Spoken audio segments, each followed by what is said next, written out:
non-political stuff or things since yesterday. Any show-related stuff? I did not get around to it today. I had too much actual work to do, sadly. Yeah, same. And some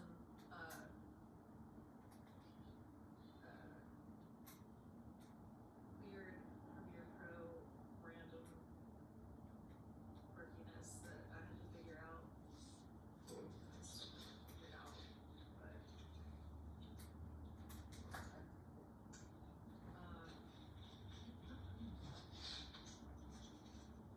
Is that the software? Is that do you only use Premiere Pro for our stuff, or do you use it for work too? use it for it too.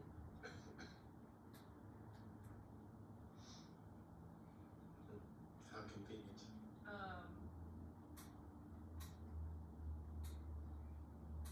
I think it would be fun to have we were talking about sign-offs at the end. I want to maybe somehow throw in, and don't forget to system 2 that shit, or something yeah. like that, Yeah. somewhere, somehow.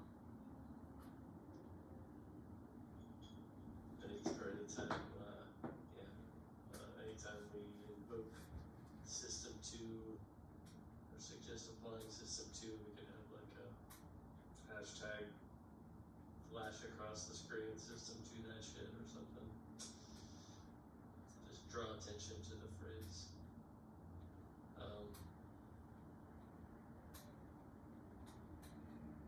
Do you think it should be System 2 that shit? Or are you just putting it in my brain to think of what an outro might be? Or what a closing line. Yeah. I don't know what you call it. Some sort of closing, like, so we have, we're done for now, however, Gamma will see you soon, or whatever it is that we're doing. Like Neil deGrasse Tyson, he always signs off by saying, keep looking up. Yeah. And don't forget to system 2 that shit, or something. Yeah. When in doubt, System 2 that shit. I mean, we should do it when not in doubt too, but I think, I don't know, that maybe when you say when in doubt, they probably expect some kind of rhyme, so it's like, something that logically follows from that, so it's almost like saying, McFly, why don't you make like a tree and get the fuck out of here, yeah. Yeah. Something. But we can work that out.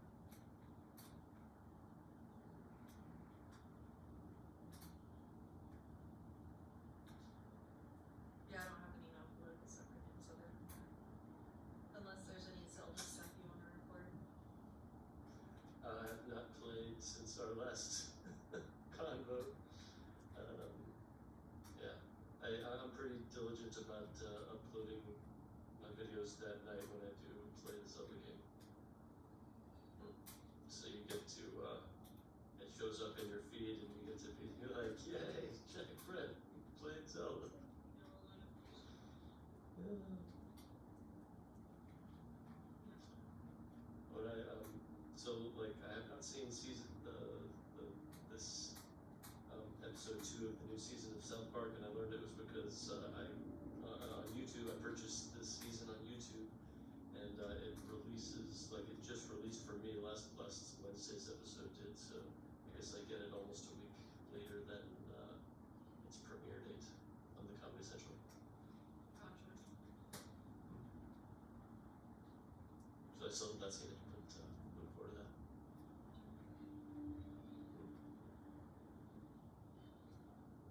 How's your game? Anything to report there?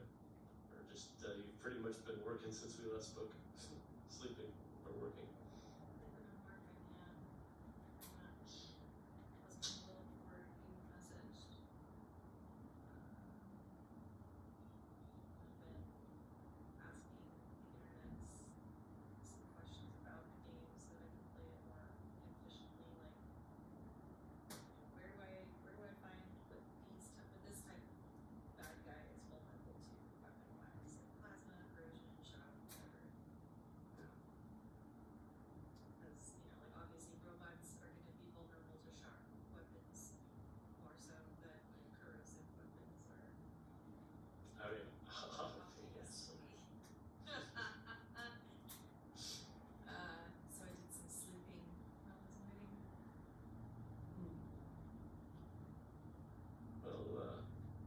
that sounds like something I would do. I thought you were like more inclined to figure these things out yourself. You like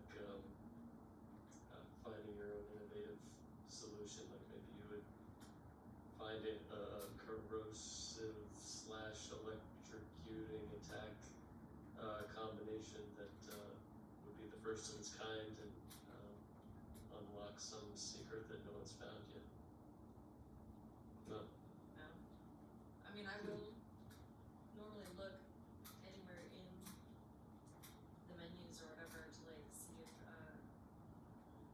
says anything in there about specific damage. There's information about specific damage types, but it doesn't give me a rundown of the enemies that I'm encountering and like the stats and things that they are vulnerable to. So I have to like figure it out, and rather than figure it out, I'd rather just have the internet tell me so I can continue to play the game and enjoy it. See, that's kind of my logic as well. There's, if, you know, the old Google machine can save me some time, I say, I don't consider cheating. What makes it more fun, that's the whole point. Okay. We share the same video game philosophy. Although you play them a lot more than I do. True. Very true. Zelda's your first open world game, isn't it? Like, that you're actually delving into and not just like trying and giving up. So we wouldn't call anything that's like a 3/4 overhead view an open world game. It's a specific, it applies to 3D games. Then I suppose, let's see, open world. Open world The- just the- means go anywhere, it's not linear. Is Metroid an open world? Well, I mean, I think Metroid, like the side scroller Metroid games are considered Metroidvania. They have their own like sort of genre classification. And I don't think anybody would consider them open world No. games. Yeah.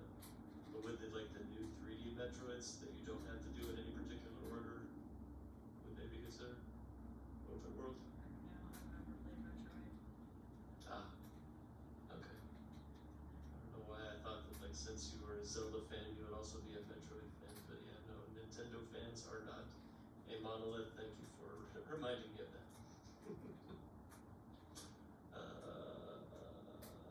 But yeah, to answer your question, let's assume that this is my first open world game. Are you Googling it? Yeah. The term? Yeah. An open world game is classified by a virtual game world in which players can approach objectives freely in a non-linear fashion. Yep, I was right. Okay. Rather than following a strict linear path. That sounds like not as a restrictive term as I was thinking. Metroid might actually fall under that. But yeah, this definitely, if I get all the way through this game, it would be a first in the world of like, I got through when it comes to just games that are 3D, I beat Portal 2. That is not open world though. Correct. Yeah, I didn't. Yeah, because you progress through it in a linear fashion. I took the basic world. Yes. But yeah. Whether or not I've beat anything that qualifies as an open world game before, this is definitely something new. It would be there's like so much more I have yet to do. Yeah. So like if I stay hooked on this game long enough to get through it, that will be something for sure. It seems like they don't mind the grind. No. And I was playing pretty frequently, like probably as frequently before I started recording them for you, so I don't know if that the being observed aspect does anything to like help or hurt my chances of whether I'll pick up the game at a given night. I don't think it really affects it. I think I play it just as often, which is good. That'd be a win, yeah. I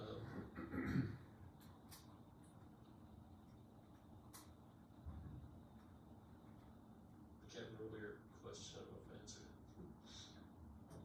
Okay. Did you happen to watch the All Steel Nose Draw from 28 that I put on the folder? Oh, no. Sorry.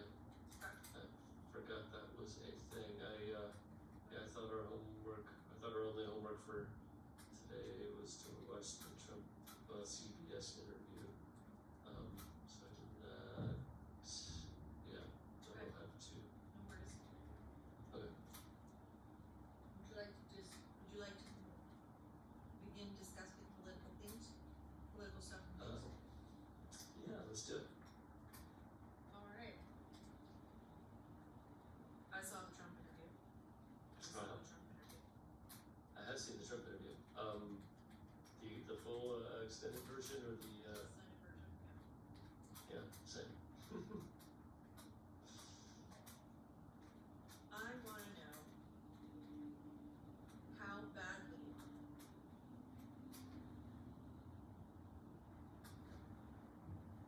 I wanna know how much effort it took Nora to keep herself from rolling her eyes every 10 seconds.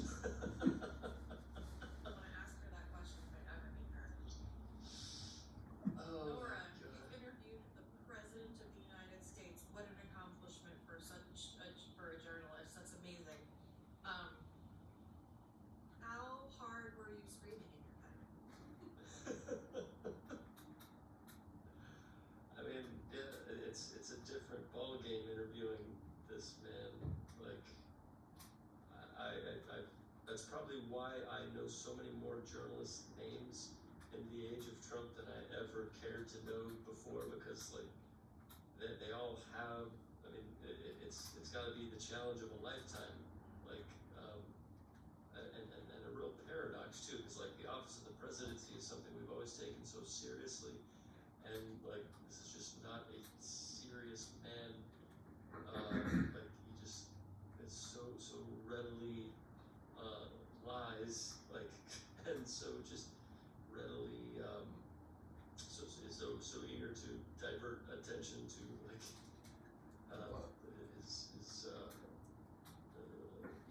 his enemy list, or like the latest political scandal on the Democrat side, and how awful the country was under his predecessor, and how it's having a roaring comeback since.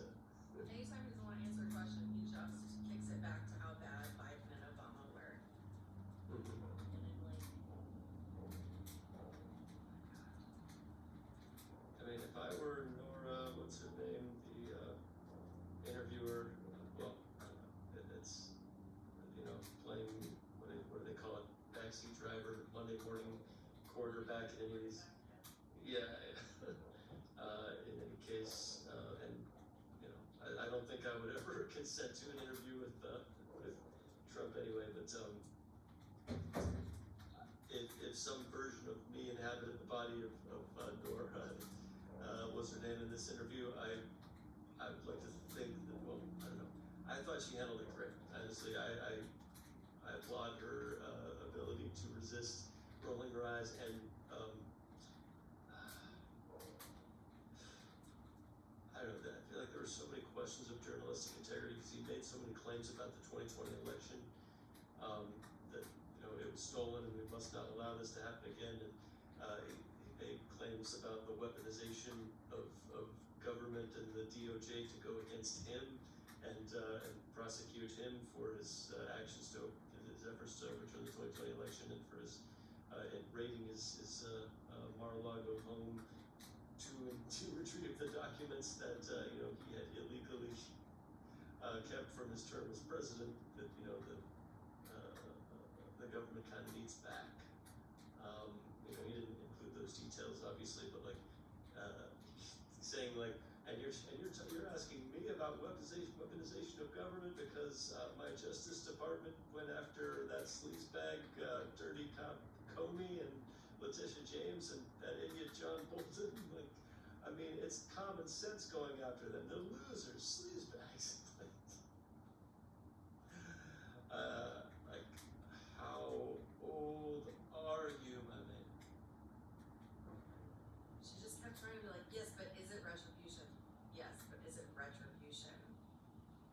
Like, okay, yes, we understand you think that there was a witch hunt out to get you and that it was retribution to come after you. Please explain why it is different when you do it. It's the irony, like, yeah, of her not, like, pointing out the irony there of just, like, calling out namely the differences between the case that they brought against John Bolton for his handling of classified documents, and Trump's actually, like, hoarding them in his Mar-a-Lago estate and even like waving them around in an audio file, saying he knows he's not allowed to have these, but he kept them. Like, it's everything that you could possibly need to convict him. And like when it was found that he did have these documents, I don't. We're not here to litigate the details of this. Let's just say there's a lot of damning, a lot more damning details around his efforts to maintain these classified documents in his possession, and the case of like Joe Biden or say John Bolton, the details of which I'm not super clear on, but I don't think it was ever on the level of a FBI no-knock warrant like it was for Trump. But yeah, all that to say, in her position, I would be so very tempted to, just for the viewer's sake, not let him just float out all these outright falsehoods without some kind of challenge, without, for viewers' sake, just for the context of the viewers, there's been no credible evidence that any widespread fraud happened in the 2020 election that could have affected the election results. Now, of course, he would kick and scream like the man-child he is, but I mean, for the viewers' sake, I feel like it would have been a better journalistic move to say something like that. Something like there's no evidence to Yeah. do the thing. There's no evidence to suggest that what he is saying, that it's clear that the 2020 election was a fraud and we can't allow that ever to happen again. And there's evidence still coming out in droves to this day of how much fraud occurred in that election. It's like all of these statements unchallenged, mainly because as I interpreted, she wanted to stay on topic. She wanted to get back to whatever the question she was asking. Got lots of questions. She can't, spend all of her time Fact checking him. Arguing with a narcissist is pointless in some ways. Yeah. I will say what I do find interesting is he talks about how he sued over the Kamala interview being misrepresented and having been edited, and how he won. Huzzah, he won whatever. Mm-hmm. And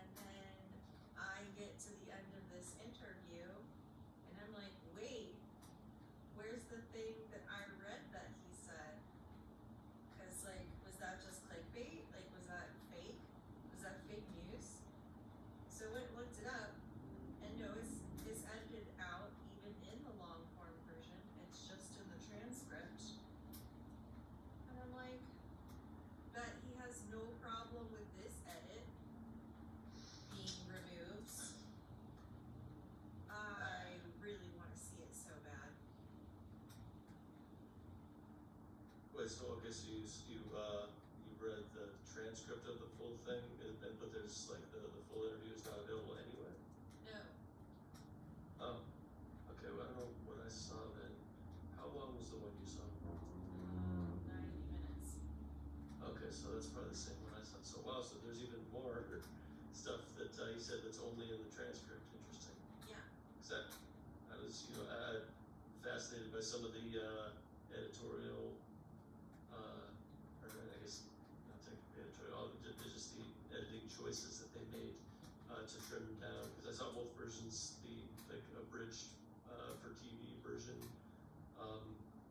which, as I understand, like that's all that they were guilty of in the case of Kamala, is really just trimming down her answers. And sure, they may have had the effect of making them look more polished, but that's often to save time because they're up against a tight timeline, as as they were in this case. So it makes sense that they would have to trim down a 90-minute interview to make it fit in this time slot. But like, I think it could be very well argued that their edits made him look a lot more polished and a lot more emotionally mature than the unedited version did, where he persists on asking the interviewer, who is a DC resident, if she's noticed the significant drop in crime since he's taken office and deployed federal troops into DC. There has been a drop in crime, but Yeah. I don't even think that had anything to do with the questions she asked at the time. Right. It's just like he went off on one of his. So someone came up to me with you could tell like he's got a template of a story when this clearly did not take place. It's just a message he wants to seed out into the public.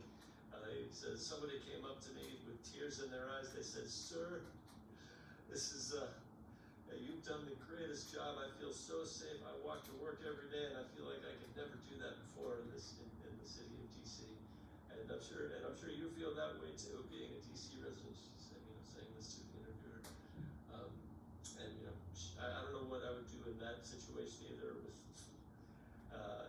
she probably wouldn't, even if statistically, and I'm sure there is a statistical drop that he could point to and say, look, I made crime go down. But like on this person, on the average Joe's daily route, I doubt that it would be a significant enough difference to be the night and day thing that he describes. Maybe he didn't expect her to be from DC or to be a DC resident, and so he could just like sell any number of tall tales about what the residents are saying. But I think he once she announced herself as a DC resident herself, he felt the need to get the story from her, like have her admit what we all know to be true, that it's a 9-day difference, isn't it? 9-day difference. And I don't know what I would say in her position. Well, what she did say was kind of funny, but Yeah, it's like I've been too busy. I don't really get out enough to after your work, notice. you can go home. That's it. But it is a significant drop from everything that I've read. I don't think it's incorrect to classify it as 90-day. But I seriously doubt some random person walked up to him on the street and said, "Thank you so much." Yeah, it's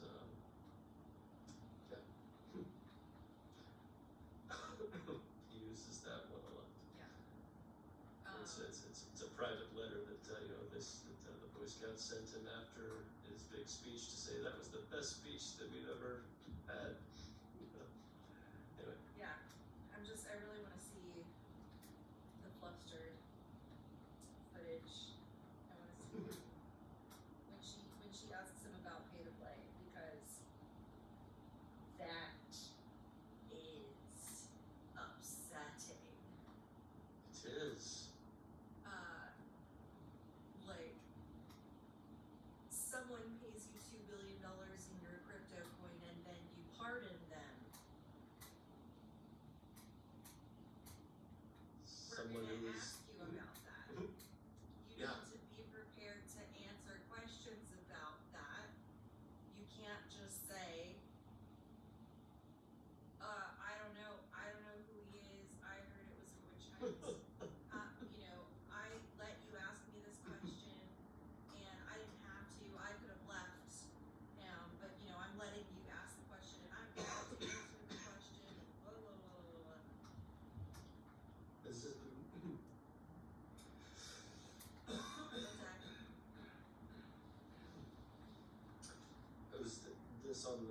continuation of the transcript, or was this actually in the footage itself? Because I remember the first part of that, but I didn't remember the second. Exactly, that's what I'm saying. So there's the thing that I read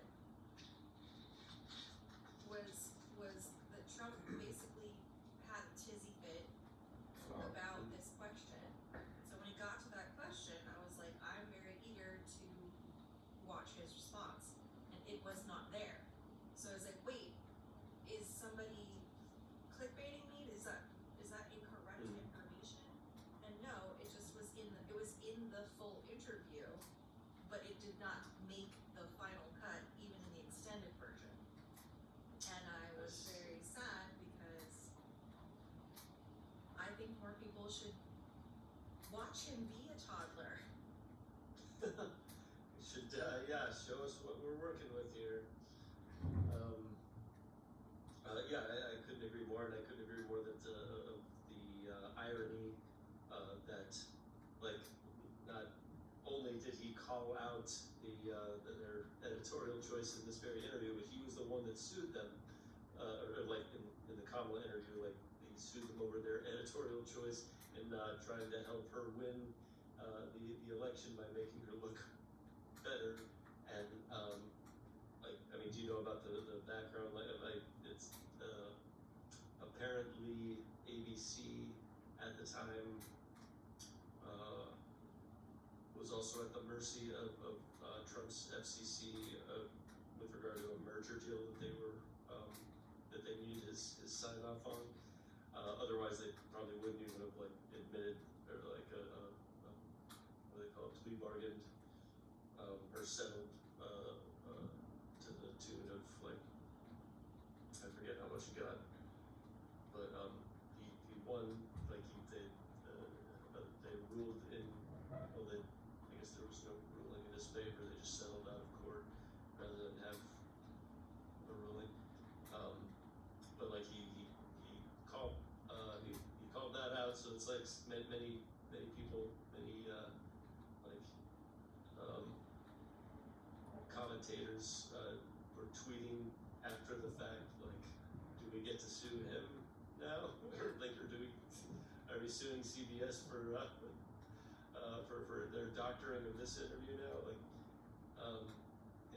It's very sus, and I hear there's been new CBS leadership taken over since this thing. Perhaps the editing choices of this interview were no accident in how much toddler behavior they kept under wraps. Well, I asked, why did they edit this out?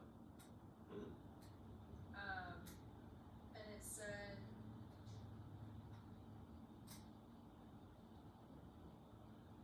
reports from multiple outlets indicate that producers felt the exchange where Trump became visibly agitated over questions involving crypto, finance, and the prior lawsuit settlement was off topic, which isn't true, degrading to the decorum, which, yes, but it's important to see someone in that position degrading the decorum, because he was the one doing it. Or potentially distracting from the primary focus of the interview, which is true. Had you put that in there, everyone would have been focusing on that one part, for sure. I would also argue that's one of the more damning moments in the interview that perhaps we should all, of all the things he talked about, perhaps that is what we should be talking about. Yeah, there is also speculation the network wanted to avoid reigniting legal issues or further inflaming partisan reactions, especially after the previous lawsuit and heavy scrutiny over editing practices. So that's why they released the full transcript. It's still available, just not the video. So you can see that he became a man-child. And I asked for the transcript part of it, and so Nora says,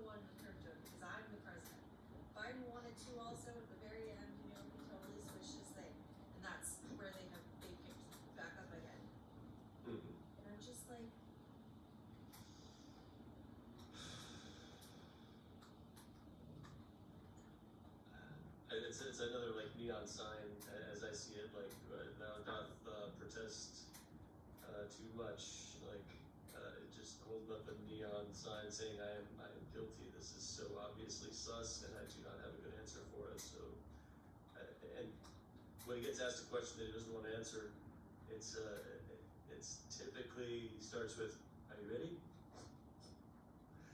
That annoys me so much. You ready? You ready? I've never heard of that. I don't know. Not only is that just like terrible to say if you just gave him a presidential pardon, like apparently you learned his situation well enough to extend this godlike power that you have, don't you think? I mean, if you're going to shit on Biden for preemptively pardoning his family via auto pen or whatever he did, the same scrutiny should be applied to you for not knowing what it is you're putting your signature on here. I mean, there's a scenario in my head where I fully see Eric Trump going, Daddy, can you please exonerate, can you commute his sentence and pardon him, please? Pretty please for me. Because of the $2 billion donation, and perhaps Trump was not even aware of it. He has a lot to consider that doesn't have to do with that.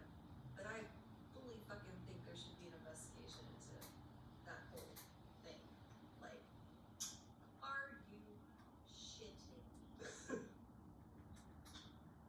And how was this not the most thing we heard, the thing we heard about the most?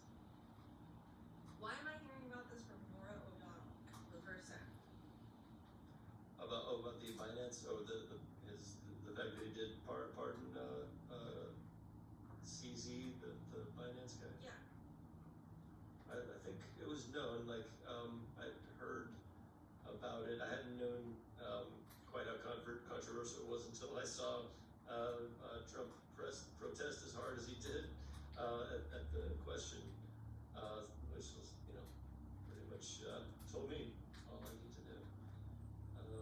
But yeah, like it inspired me to look into it farther, and yeah, that is every bit as sus as the fact that he has a crypto firm to begin with, and has a very easy channel for pay to play by foreign leaders and tech bros and whoever wants to curry favor with him. Very impressive. I'm gonna investigate all these fuckers. And I'm gonna give that plane to Canada as a present. Here you go, Canada. Let the Taris spy on you instead. Just. And Well, to I'm be gonna fair, release like- his tax records. I'm gonna do it myself. I'm gonna look them straight up. And I'm gonna pull all the IC files and I'm gonna go through line by line by myself. And I will redact only the information that is the victims' names. And that is it. I'm gonna do it But then, on like- my phone. I'm gonna close up the Oval Office. I'm gonna sit on the desk and I'm just gonna take a black marker and go. But see, that's us though. We wouldn't want Trump having that unilateral power. So, like, with you as the president, that wouldn't be cool. Like, you should, when you become Attorney General, you should do this thing. I don't trust anybody but me to do it, Jack Brett. I don't trust anybody. Unless the Attorney General is somebody who hasn't ever been in politics or business and doesn't have ties to people with shit tons of money. No, I just mean like one of your friends could become the president and appoint you as the Attorney General, and then you would be the one in charge of like investigating, Oh yeah. opening investigations against all this corruption, and you would be able to release the Epstein files and do all that. Yeah, I fucking would. That would be first on my list. Epstein files first. Cryptocurrency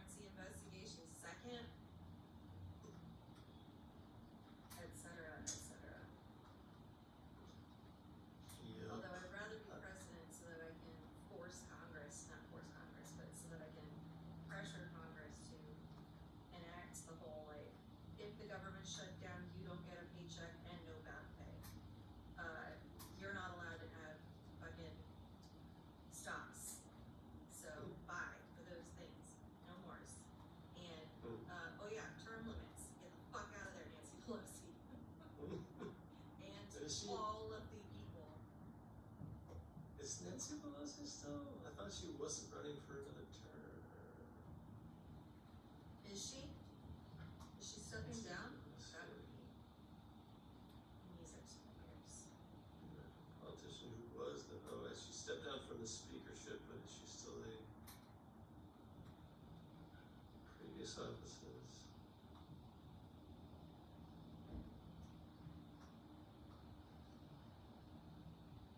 Was the 52nd Speaker of the House, serving from 2000 to 2011, and again from 2019 to 2023.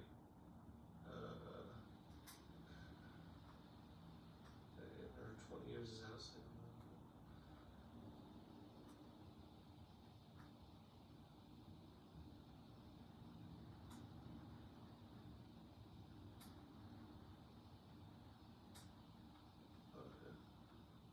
She's still a House member.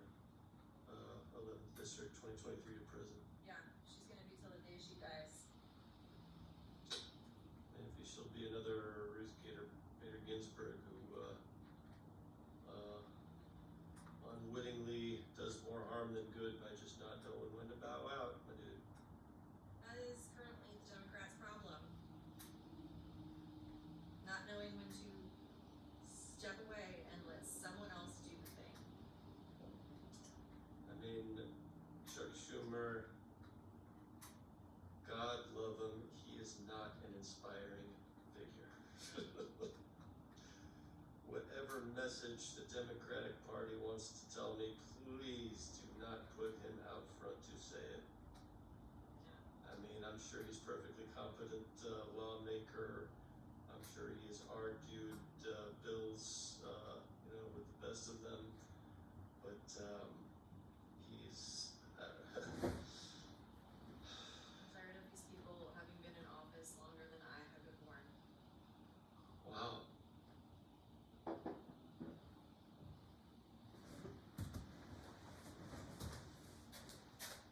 mean, How old am I? 40. How many people have held federal public office for longer than 42 years?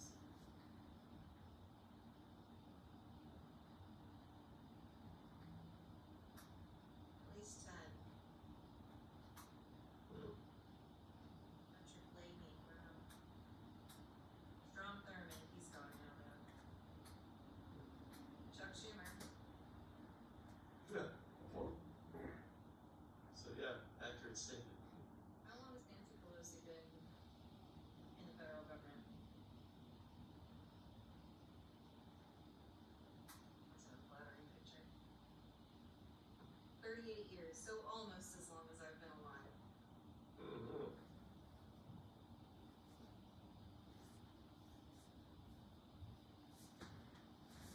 But Well, you know, kid, I mean, speaking of out with the old card, in with the new, do you have an opinion on the New York City mayoral race? I hope John Donnie wins.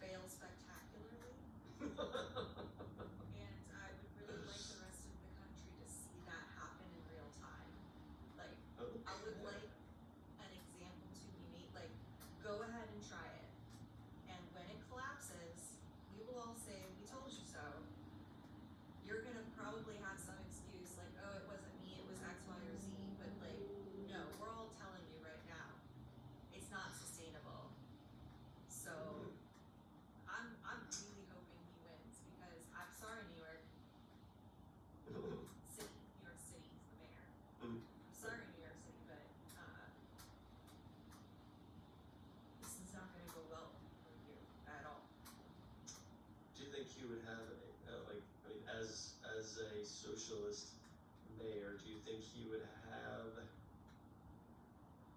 as much power as he would need to do some of the more controversial things that, of the controversial things I've heard of, like rent control. Actually exists and is the reason why it's so expensive to live in New York City, but go ahead. Sorry, that's too condescending. I'm gonna walk that back. Because you know what? I don't actually I should not have the courage of those convictions because I have not been well read enough, I don't think. But it is my understanding that the reason the rent is so high in New York is because of rent control. But Okay. continue. Sorry, rent and rent. I'm not, to be fair, I'm not well read on the rent situation in New York City either. I understand the cost of living is astronomical to the point where I would never even considering taking a presence there, but like, I'm sure that like many problems, it is not a one cause. It is, it's probably a multi-faceted, sort of issue that doesn't have just one convenient cause to point to and be like, rent control is the problem. Because, the rent control advocates would be like, no, unemployment or the lazy millennial generation is the problem. They don't have the get up and go attitude that, but we can Let's do a thought detangent. experiment. If it's getting expensive to live in New York City, and you as an official in an official capacity freeze the rent on X number of places, what does that do to the prices of the ones that weren't frozen? I'd imagine they'd pay a little bit more to cover the expenses, cover the losses incurred from having to charge less when for properties that they are still paying increases in property tax on. Exactly. So like, if you're going to tax them 6 ways from Sunday, and you're not going to let them increase their revenue, you're gonna have a crisis on your hands. Sure, there's certainly likely to be many other things, but I might argue, currently with the information I have, that that's one of the reasons it is so expensive in the first place. And I fully support Mamdani in his quest for socialism. I'm eager to look. Actually, I'm honestly rooting for him. If it worked, I'm not rooting for him to fail. Let's be clear about that. Let me be. You just know he will. Okay. Okay. Let's be clear. That's Is that Obama or Nixon? It's all of them. They all just say let me Okay. be clear. I'm not rooting for him to fail. It would actually be great if it succeeded spectacularly. Because then we could study it and understand why it is succeeding spectacularly. However,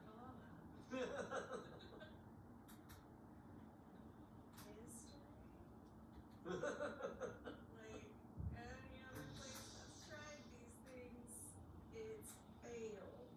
So, only any time it's been attempted, though.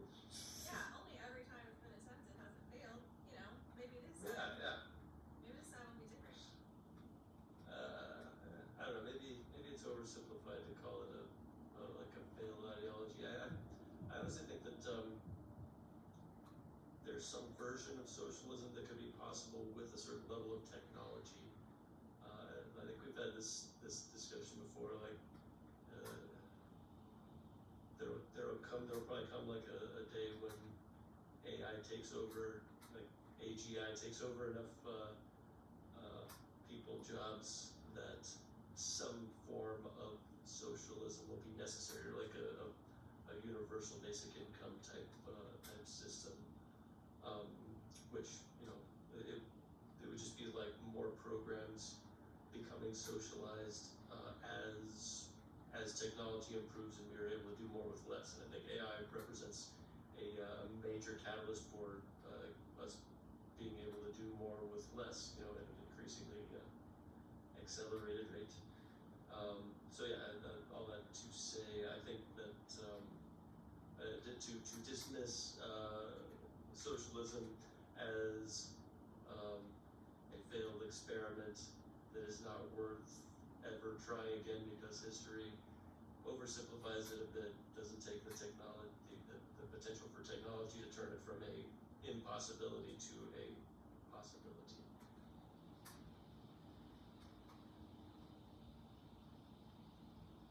Sure, but until such time, no. Let me go back. No, there's too much. Let me sit. See, you can quote some things other than hello, my name is. Go on to it. I do. It's just not. That's not. There will be blood tonight is not one of the most quotable lines.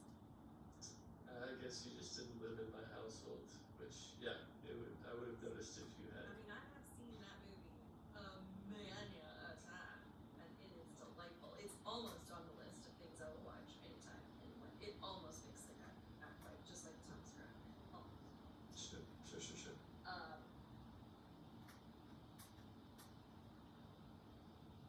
In a town situation, in like a village, in a small rural city, not city, socialism makes sense. There's, you know, everybody knows what's needed to run the space. Everybody knows who's doing what, who can do what needs to be done. We'll pick up the slack where it needs to be, because there is a need and it's clear. And the space does not work without that collaboration. When you expand it out to the size of the United States, that no longer works. And it's a large part of the reason why I advocate for far less federal government, and making states be way more in charge of things. It's just like 50 little experiments going on. Donnie can have his own in the city of New York. Let all the states have most of the control, and have these little experiments going on, and see what works the best, because California's needs are not Florida's needs, are not Kentucky's needs. So let them figure it out, because they know what they need best. And let's not try to put a blanket over every single person in the United States, is my take on the situation. Would you say that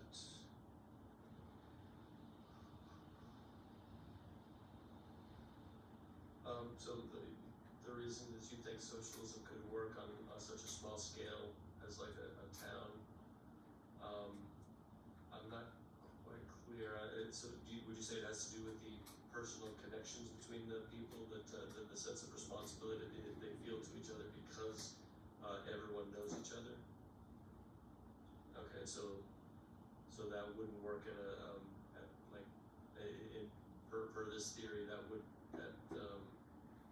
sort of socialism model would not even work on something on like a city, on metropolitan sized city like Chicago or New York, because there's no way everyone would know each other. Correct. Okay, so And I don't necessarily know that everybody needs to know each other, but I think the social part of socialism is key. And by social, I mean like you've got to be invested in everyone involved, or you won't care.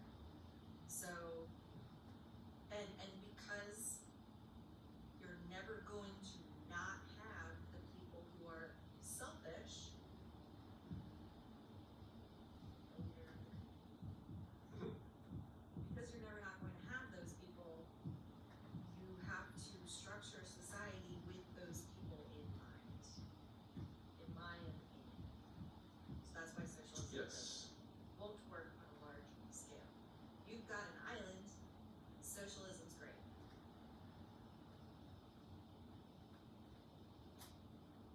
What's the island have to do with it? Just a small population of people. So like Oh, I see. Norway is actually, I think, more capitalist than the United States, if I'm not mistaken. But like the population of Singapore, let's talk about Singapore. So praise them for their COVID techniques, right? Singapore. Yeah, I have praised Singapore for their pandemic response. Pandemic response, yes.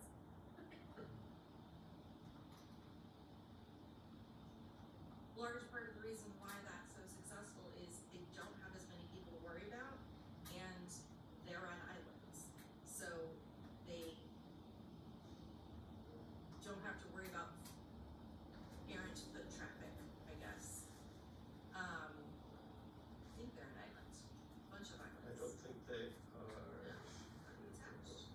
I don't Oh, know. actually, Yes, they are slightly. Is Singapore an island? Straight to the Thurs. So, archipelago. Yes, it is a island nation and city-state located at the southern tip of the Malay Peninsula. I had to double check because, like, I don't think of it as being, but yeah, I know it's like it's got to be by water because I've been there in the Navy. It does have, it is coastal, but it's entirely coastal. And yeah, that Language I'm being, sure that had something to do with like. language is being that it's easier to get a population to agree to something when that population is smaller. I don't necessarily doubt that. I've heard that, like, evolutionarily speaking, like tribes used to consist of something like no larger than 150 people, and our prefrontal cortexes that make us social beings when we're developing through that time period, and that number may translate to the number of meaningful relationships we, as modern days Homo sapiens, are able to sustain. And by your logic, I would say that the ideal cluster for a socialist experiment is 150 people. Because you could feel a responsibility to, I mean, in theory, you could have a meaningful relationship with every single one of them. Just honestly, counties can technically be 150. I mean, well, definitely more than that. But like, the idea is just that your immediate local community should be more important. And if you made it more important, if we made it more important, everything would be so much better. We just have to give them the power to choose the things. That's why I think we should shunt most of the power. It used to be theirs anyway, and the federal government just would take little and take a little and take a little and never gave any of it back. So like, I just want to reset that. Let's just give them back that stuff. Let them figure it out, because I don't think a blanket for a lot of things works. Blanket for some things for sure you need, like, freely being able to travel from Kansas to California. I don't know why Kansas and California keep coming up, but there it is. That's important, right? We don't want to have a passport at every single state that we stop in or whatever. The interstate system is part of that need. Obviously, military and foreign intelligence, anything foreign related should be the federal government. Among other things, but like, I wonder if there's a way we can kick Social Security to the states, because it never was a part of the states, was it? I think it was just a federal government policy. I think it's always been federal, yeah. Yeah.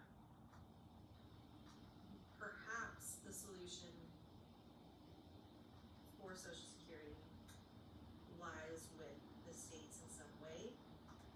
I need to explore that idea though, because it's only Like each just state-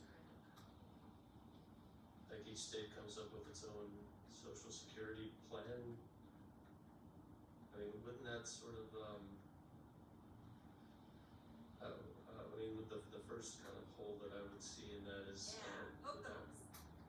would that restrict, like, suppose I'm the sort of person who wants to live in multiple places throughout my life, would, starting to pay into the pot, where I was born and raised in, good old Little Rock, Arkansas, would that, like, would it even be recognized, would it roll over seamlessly to my social security plan in California, where I want to make it big as a Hollywood actor later in life, and then when that dream fails, will that social security account roll over seamlessly into where I eventually end up in Delaware pursuing my political goals? I don't see why not. But like, if every state comes up with their own plan, what if certain states don't have a plan? What if certain states use cryptocurrency and others use wampum? And because it's just like, No, are states even required to have one? the currency is definitely one of the federally controlled things. That can't be a state decision. Can't it? Who enforces that? The currency? Who enforces what sort of social security program a state has to have?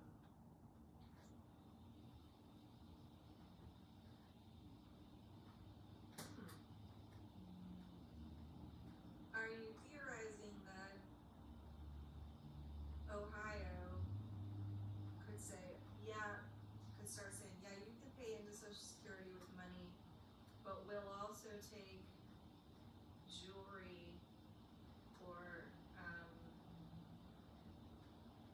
trade? No, that's wrong.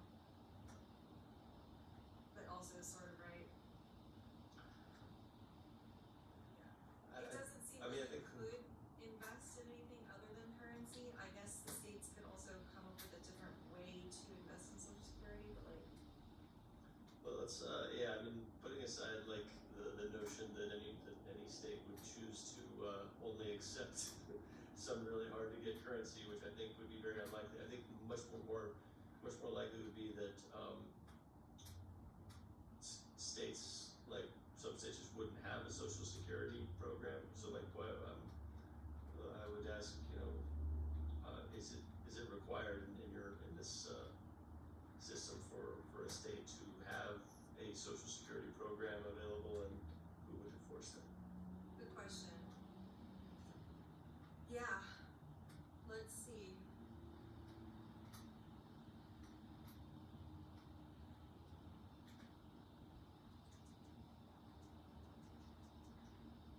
I mean, the federal government has to enforce whether or not states are following the law, right?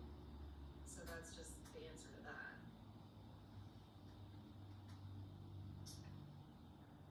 So like, it would be made into a law that the state has to, it would be made to a federal law that each state has to have its own social security program that citizens pay into, and that like they have to roll over between each other. Like if they can't if they can't hold people hostage living in stuck living in a particular state because they refuse to roll over that person's account into another state. Yeah. Without like some erroneous tariff or charge for a transfer fee, So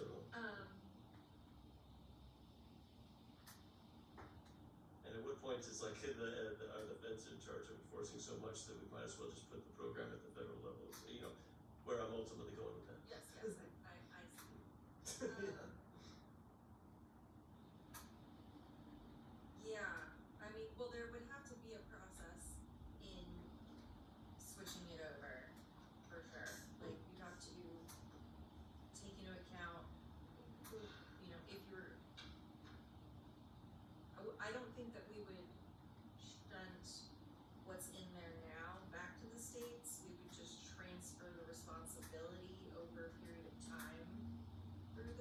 into the states, such that if you live in a state and your state decides that, they don't want to participate in a social security program, like they wanna give you the option to opt out of social security. Like they might have one, but they might also give you the option to opt out, which I would love. I would do it in 1 second. You would opt out of social? Oh yeah, immediately. Why? Because that's money that I think I know how to better invest for my life. Oh, interesting. So I don't think the government knows how to use that money better than I do, and I earned it. So if you're going to take it from me saying this is just in case you become old and feeble and unable to work, sure, but I'd rather take my chances on me than you. So an option to opt out would be awesome. Ooh, okay, Jackratt, what in? So you know how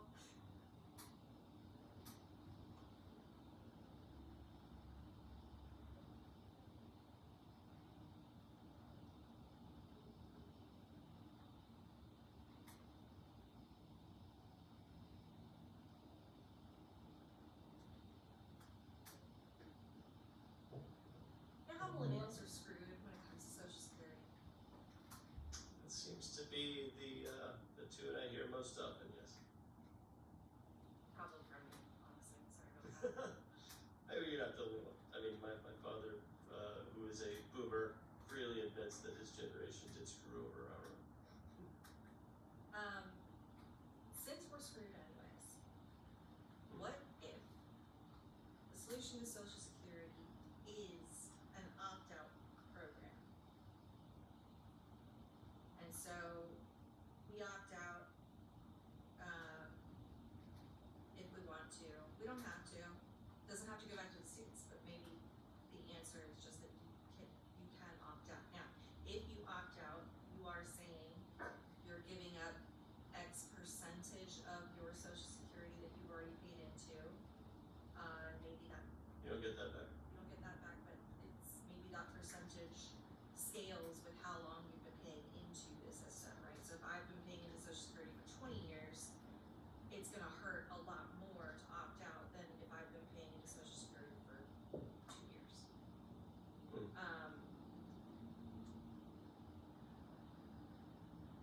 So I would say that, you know, like we would get paid out X number of percentage, and it would be more than the person who opts out at 2, but then we are on our own, and you forfeit that percentage of whatever you paid in to go towards fixing this fucking problem. But then the problem becomes, well, what about the people who need the social security right now, because it is a pyramid scheme setup? You and I paying into social Not security. a pyramid scheme. We've talked about that. That is not the appropriate term for it. It's not. We talked about this? Yeah, it's not a pyramid scheme because that requires, you know, that would be like if I recruited a bunch of people under me who paid the social security up to me and I paid it up to the government. I think, I mean, there's probably is an official term for what you're talking about, but it's like a system where one generation pays the way for the next generation. Like, those who are retiring now are getting their social security checks from us. So, I mean, I think that's what you're referring to when you say, like, if we opt out of social security, if we had the option of opting out of social security, then we would be screwing over certain boomers who are retiring and need our payments. Yes, that is what I'm saying, but give me a second. Sure. Define pyramid scheme. Mm-hmm. This will be a tangent, but I will put it in fun. Okay, obviously this isn't illegal and fraudulent. A pyramid scheme is an illegal and fraudulent business model or investment plan in which participants primarily make money by recruiting new members instead of selling legitimate products or services. I mean, they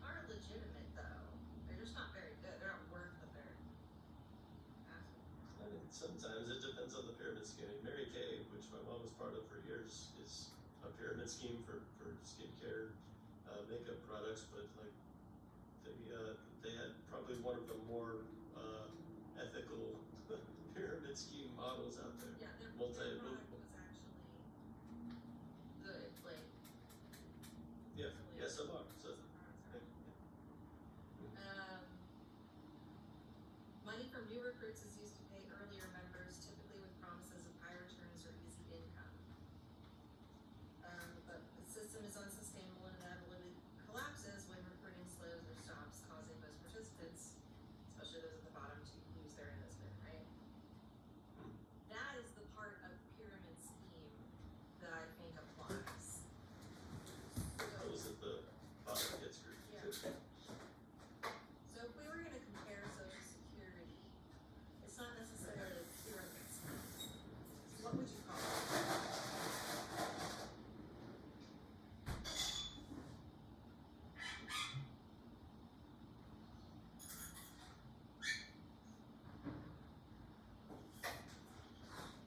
This obviously is transparent.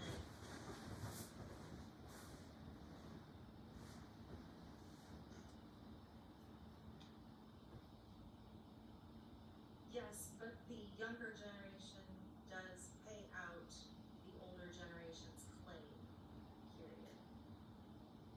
So, what kind of system is that?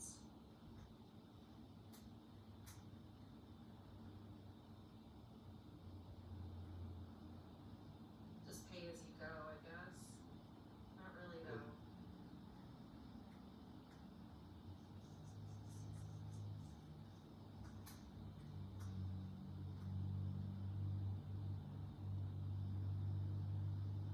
So it says, in Social Security and similar government pension programs, current workers whose contributions through payroll taxes are used to directly fund the pensions and benefits of current retirees and other beneficiaries, rather than being invested or saved individually for each future use.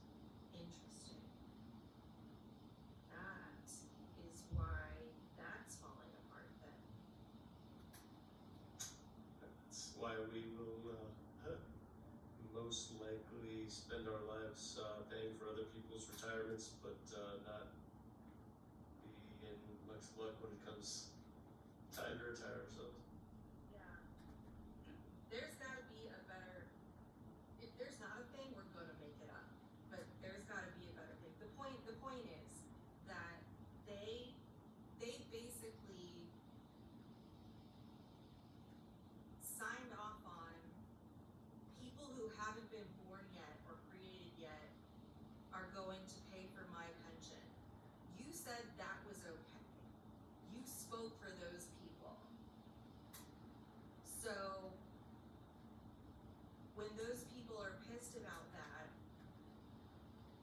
you're going to also have to maybe suffer a little bit. So Who's the sorry. you? The older generation. Okay. You'll have to suffer. I mean, well, like they pretty much got it made by this point, right? Like That's what I'm saying. we're not gonna change the law before they're mostly gone, right? That would be great if we could. The sooner the better, honestly, because the farther away we get from it, the harder it is to reap the justice of these people's consequences, right? Like, reparations is supposed to pay for the consequence of slavery. But the farther away you get from slavery, the less and less the reparations case seems like a good one to make. In my opinion. Or the less likely it seems that That you can even do anything about. we will take it. Yeah, even if it is morally 1000% the way that it should be done, the farther away you get from it, the harder it's going to be to accomplish for that reason. So like, the sooner we pass Social Security reform,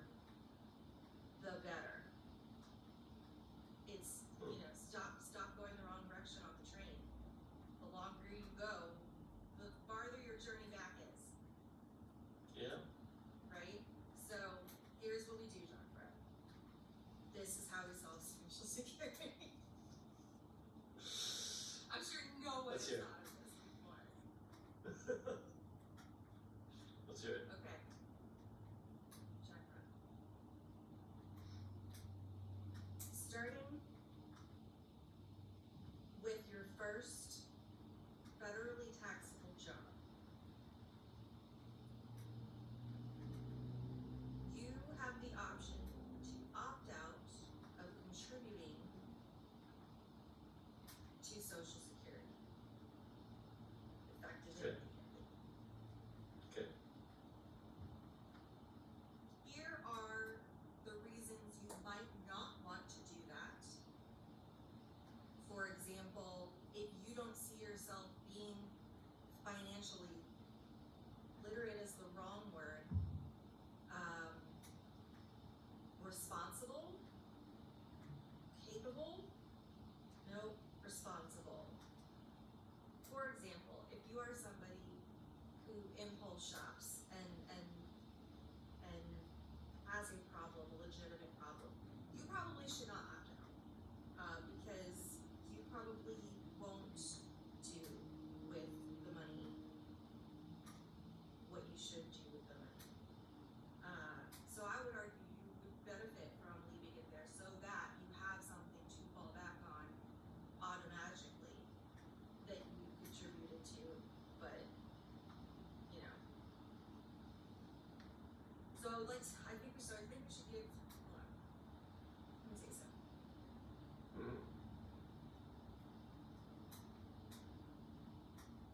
You have the option to opt out.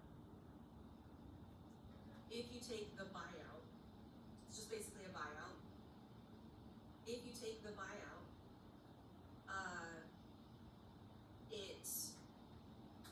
what's the word for stacks with age or stacks with number of years you contributed? Scales. Yes. So it scales with how many years you've been contributing to the program. You get more the more you put in your buyout, right? I think that's how regular buyouts work, right? But now we are absolved federally. The federal government is now absolved of figuring it out for you if you find yourself in a position where you've done spent it all and now what? Sounds crass. I can't think of anything else. So there's a buyout. A buyout happens. Now, what about the people who are collecting Social Security? Because you're going to have to adjust for how many people buy out. What if 80% of the people buy out? That's a catastrophe. Sure. And you haven't solved this one yet?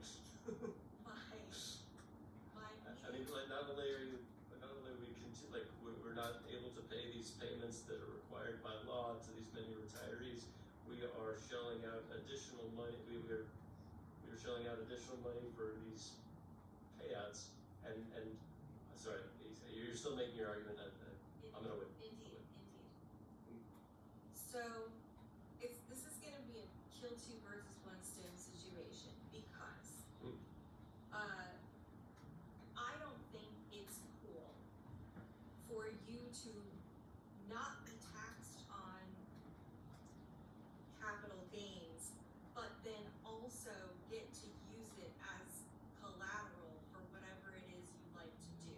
You can't have both, one or the other, in my opinion. Does that make Okay. sense? Capital gains is in Or like, not one or the other. It's both or nothing. It's both or neither. So like you either will be taxed on your capital gains, but then you can use those capital gains as leverage to get a loan from a bank or whatever. The reason billionaires are billionaires, right? It's not because they actually have this much money in their bank account. It's because they have stock and assets. That is where their wealth is, and their assets appreciate. So like they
days of like subprime mortgages. I mean, if we're talking about billionaires who have a bunch of assets that are worth a lot, then it's less of a risk, right?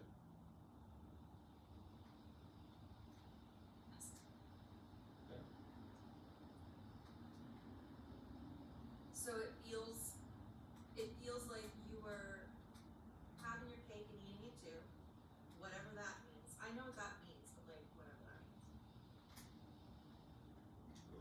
Let's back up a little bit, Okay. because you were making the point that this is both or nothing, and you started talking about capital gains. I wonder, do you mean that like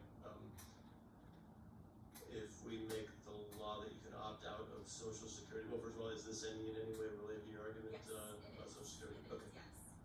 So like if you opt, are you saying that if you opt out of paying into Social Security, then you also opt out of being able to use your capital gains as leverage for acquiring a loan? No, I'm saying if you'd like to be able to not be taxed on that money, those capital gains, then I think you give up the privilege of using them as collateral somehow. Okay. I don't know how, but somehow. That is the hit you take. If you'd like to be able to use your shit as collateral, then your shit's getting taxed. And if your shit's finally gonna get taxed, because right now we don't really do that very much, like unrealized capital gains. It's called unrealized capital gains. So you do pay tax on capital gains, right? Like if you sell stock that appreciated in value, you will pay taxes on the appreciated value. I'm slow sounding the shit right now. Yeah, you sound a little bit like Sloan Sabbath, popular character from the popular Aaron Sorkin series, The Newsroom, which we are watching. During our yes. Insert Sloan Sabbath quote here.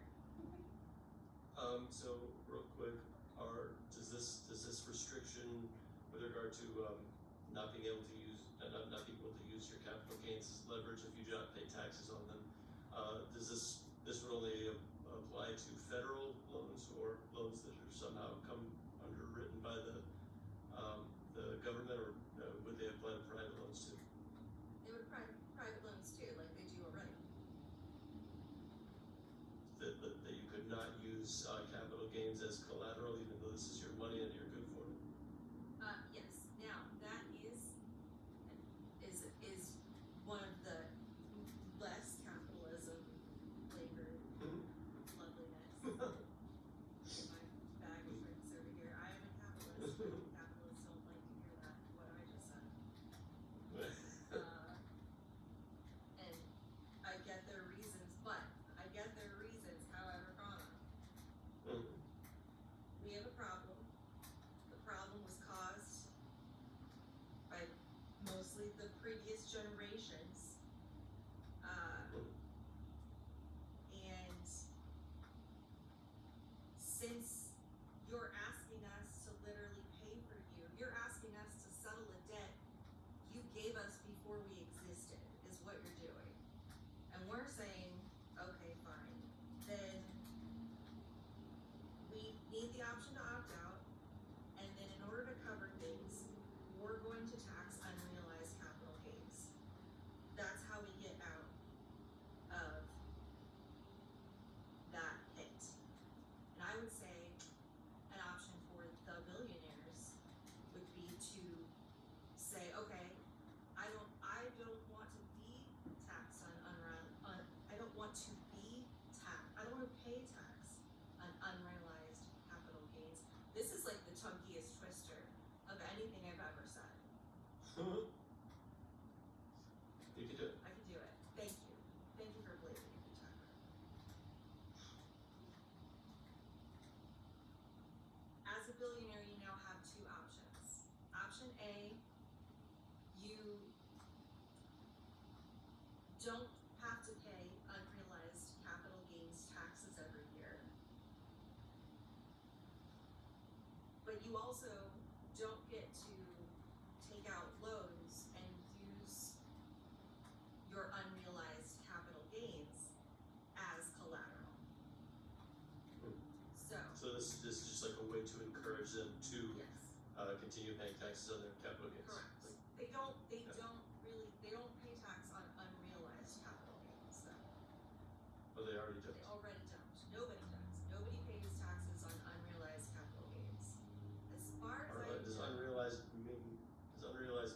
non-existent, like you expected your home to appreciate this much and it didn't, so you're off the hook No, for. it means it did, but since you didn't sell it, it doesn't technically worth this much because it could also go down. I see. So like when you do decide to actually sell it, the thing that allows us to charge tax, I see, okay. you know, it could be worth less. But I'm saying then you shouldn't have the ability to borrow against those assets. You should only be able to borrow against your personal assets, I guess. And you feel that this additional revenue that we would get from taxing unrealized capital gains for those billionaires who do opt into this program would be enough to ensure that Social Security, that like those, there will be enough opt-ins to cover the existing retirees who are promised Social Security, as well as the those who have opted to receive payouts for the years that they contributed to Social Security. This would be enough for them. I think so. I mean, we need to talk to some math experts. It might be that I just made an argument that's like, we don't have any, we have a shortage of milk for the students in the cafeteria. Okay, great, let's give it all away for 1 cent then. This does not make sense.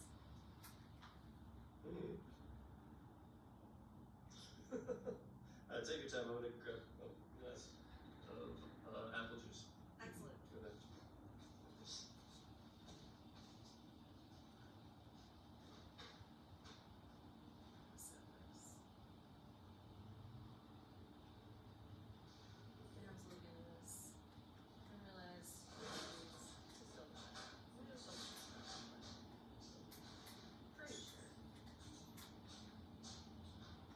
Does the United States have a federal tax on unrealized capital gains?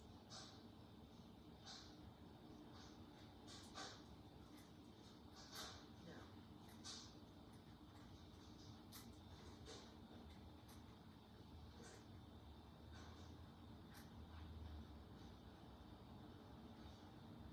Billionaire minimum tax, 25% tax on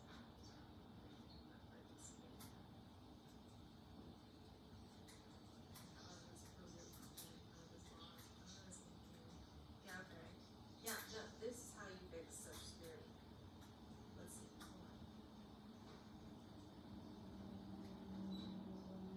If we collected 10% on unrealized capital gains.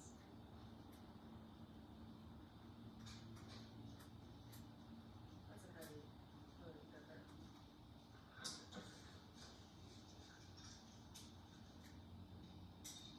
So I double checked, we do not tax unrealized capital gains. Okay. It was proposed by the Biden administration,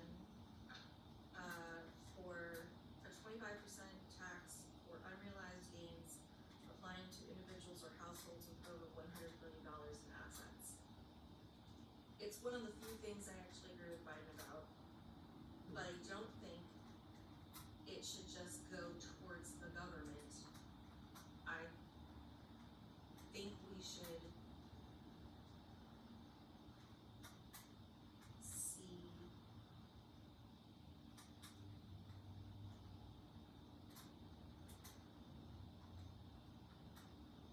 how we can integrate it into the Social Security problem.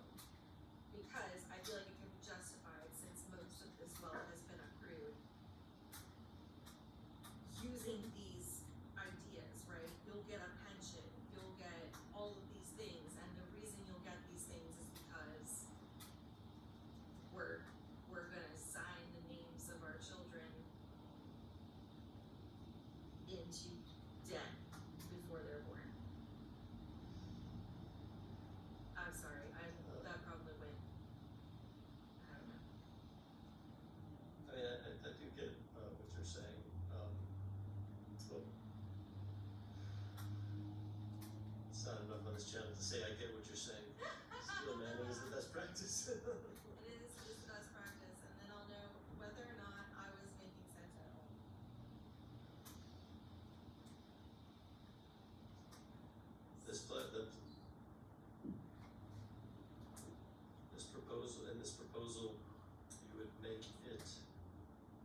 both these actions. So like, there's an action that I could take as someone who has paid into Social Security for X number of years, 0 to 60, however, pre-retirement age. I can opt out of and I would get a payout from the Treasury in an amount proportional to the number of years or perhaps the dollar amount that I've paid into this program. I don't know if you'd actually get the buyout though. The buyout is basically giving you back that money to do it for yourself. Like whatever your contribution is. So like theoretically, sorry, let me just interject since this is in my head right now.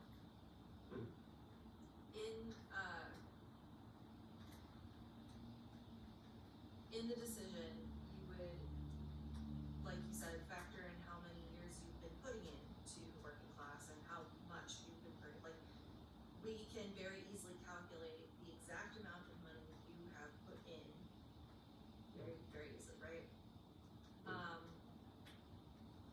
The buyout will give you back 80% of that for every 80 hours, or no, not 80%, but like up to 80% based on this scale, right? You're going to continue to pay the 20% because you were signed into this. We do have to make sure these people are taken care of if we can to offset that unrealized capital gains until those generations are out.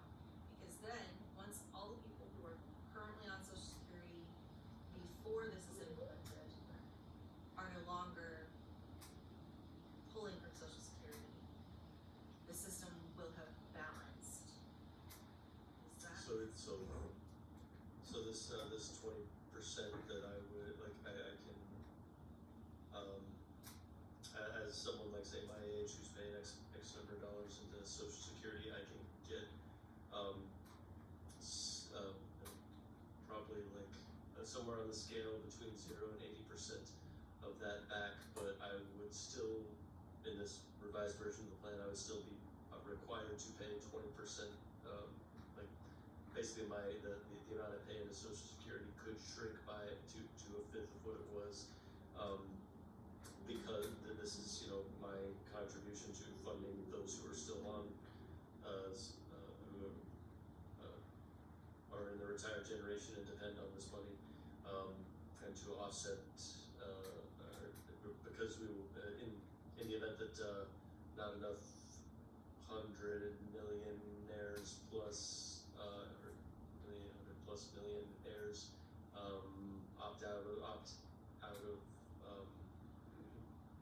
opt into this paying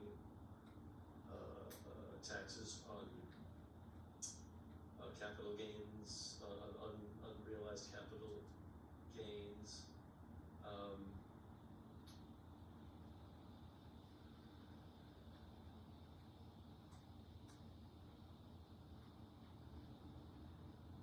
Which they like, and these rich folks who do opt into this program would then get the benefit of being able to borrow against their unrealized capital gains as they do not now. Correct. Okay. I think I'd like to see some smarter than me persons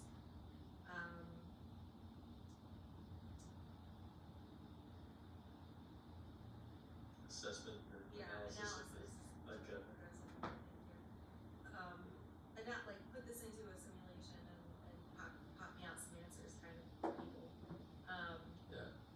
What those numbers might look like on a best case scenario, worst case scenario situation. Yeah. Because if it's not enough, then I'd argue the other thing that capitalists on the right do not like me to say, which is the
it Yeah. of some kind, not the whole thing, just a percentage.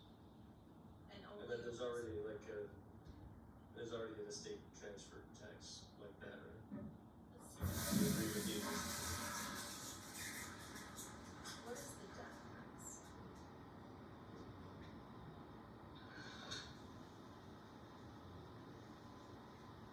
Because maybe my understanding of it is wrong. Federal estate tax, which is tax levied on the transfer of assets from deceased person's estate to their heirs. It applies only to estates with values above a certain threshold. Okay.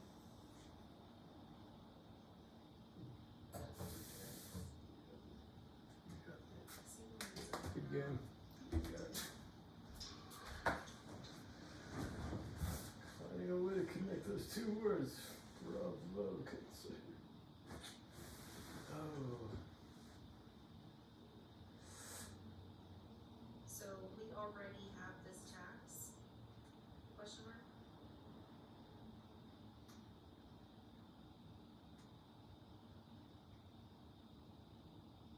Oh, no, okay. For some reason, I thought the death tax was something different than estate taxes.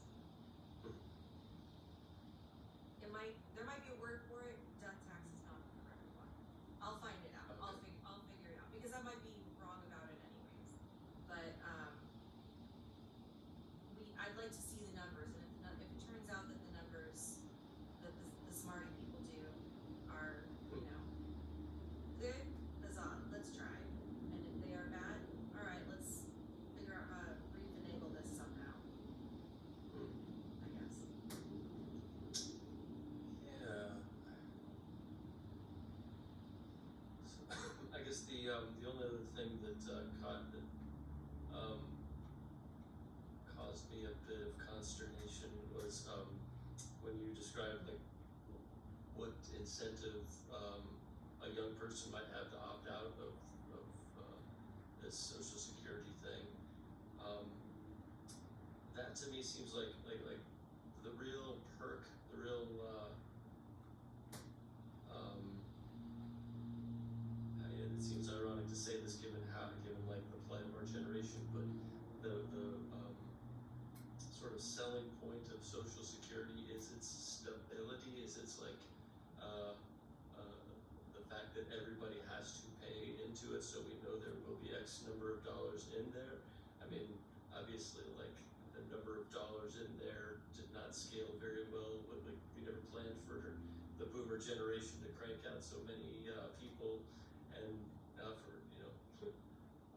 like I mean, it was always intended to be a rolling system the way it is, but it's just like the numbers don't add up when one generation has considerably more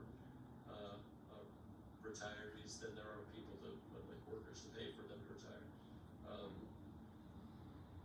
So like obviously like some difficult decisions need to be made here, but like as a young person given the option of whether to pay into Social Security and I feel like if I am presented with that option, it's almost like asking me to place a bet on whether this program will exist when by the time I can do anything with it. Like you're saying that the advantage, like if I'm a person prone to getting into trouble or drug use or something, I should or someone who doesn't, or is short-sighted, doesn't think much about my future. Yeah, like then it's best for me to pay into Uncle Sam and so that this money will be there. But I feel like the very fact that we are making this optional and any number of people could opt out of it, that just decimates the security of this system. You're basically asking these young people to place an enormous bet on the survival of this program. It's like you're like, I mean, you're suggesting that like if you're you're bad with money, choose the stable option, but it becomes a not stable option if everybody can opt out of it and only pay enough to support the current retirement. Yes, then you will suffer the consequences of your actions, which is why it is imperative that we help everyone understand what they would be giving up and what they would need to do with the extra money they received if they didn't want to have issues when they were older. It's like, if you opt to pay into this program and then it still doesn't exist because some politicians voted out, 20 years from now before you get a chance to retire, like you're still living with the consequences of your actions, right? Because like you paid into this program that no longer exists and now you don't even have a nest egg like your friend who opted out of Social Security did.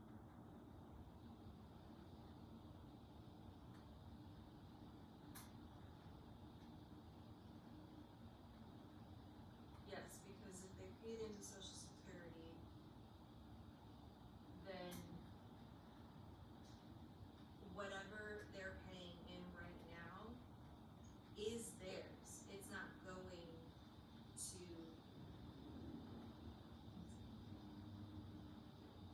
the people anymore. Or at least, it's not going to the older generation anymore. This is basically going in your own tiny Federal Reserve bank account for you to access at a certain, time and place of your existence on this planet. So we're fundamentally changing everything about how Social Security works, basically. Yes. But Okay. that's why the people who opt out will still have to pay 20% or whatever the percentage is. If you opt out, great, but you still have to pay X percentage just to help sustain these things until these people are, until the people who are on it, until a generation has passed, basically. Right. It's a long-term plan, but fucking short-term things aren't working. You know what I mean? Yeah. So, okay, so like, as a young person, like, so that restores the perceived stability and security of this program, that if I opt to pay into it, that money is mine. It's not, like, only the 20% of it is going to pay the current generation of retirees and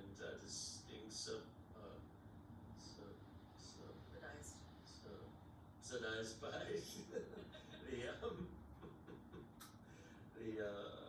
capital gain, those billionaires who decided it's worth their while to borrow against their unrealized capital gains, and so have opted into this, into paying taxes for them. Yeah. Okay. And I think that can be like the healthcare system. As billionaires, you can opt in 1 year and opt out another year or whatever. So like save up all your investment payments for 1 big year and then, start paying taxes again, or I don't know, whatever. Or something. I wanna see some smarter people than us do that. Yeah. Poke holes in that. Poke holes in that. Yes. Any viewers at home who just know that we are wrong and want to give us a Explain to me how things work, because that's really what I want to know. That's what I want to know anyways. what is wrong with this plan? Yeah, what's wrong with this plan? It's funny as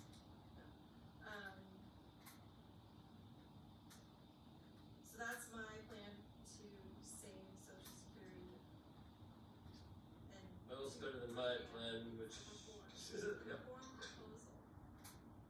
What's your plan? is I don't have it. So Yes, that is not going to work. My thing might also not work, but yours is 1,000% not going to work.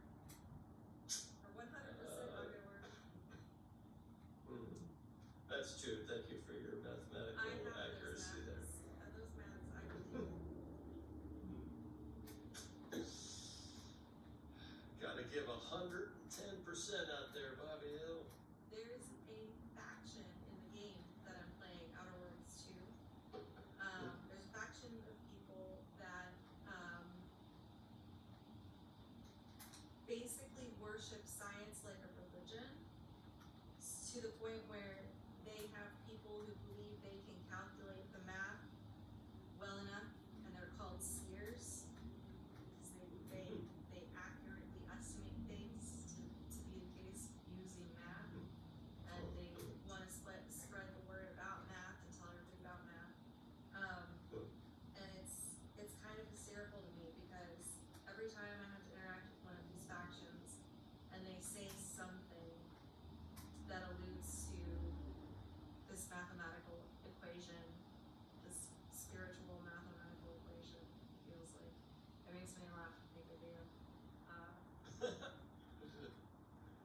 I'm so glad. Like you're trying to explain this religion to me so bad.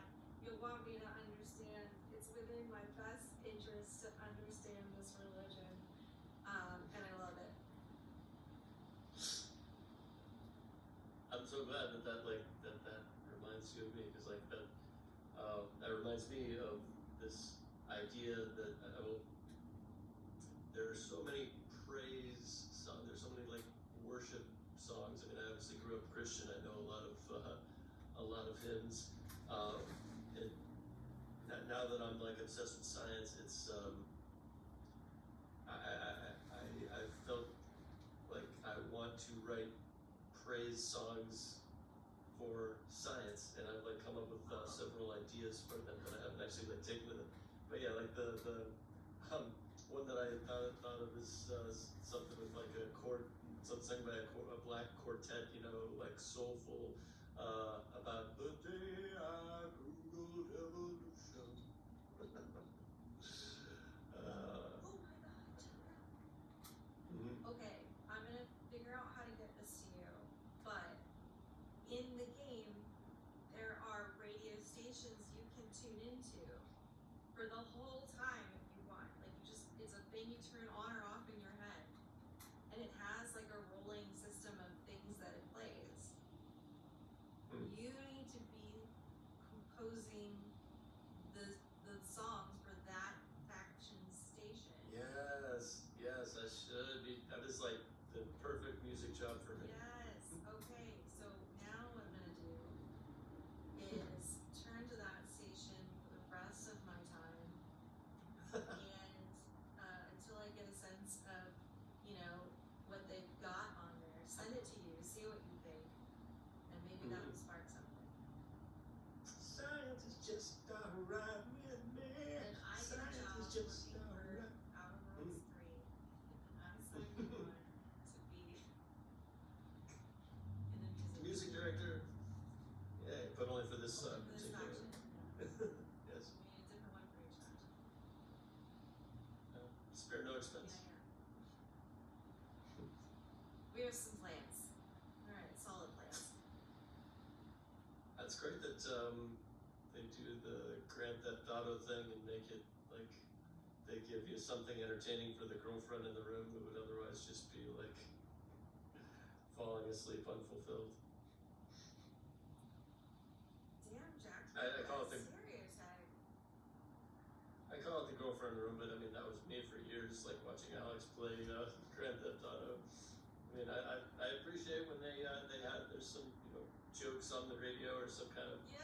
I think that's their goal, is to make it as fun to watch as it is to play. Yeah, I mean that's honestly like why it doesn't make any sense to me when people are like, why do you like to watch people play video games? And it's like, why do you like to watch people play sports games? Like, Oh God, same yeah. reason. Like, I mean, well, these people are doing a thing you Preaching technically of it, know how to yeah. do, but couldn't actually do. So like, it's interesting to see the best of the best do that thing. that is an interesting point, because like I feel watching video games has a lot more to offer me than watching sports. Like, There are stories involved in video games. yeah, there could be twists and turns.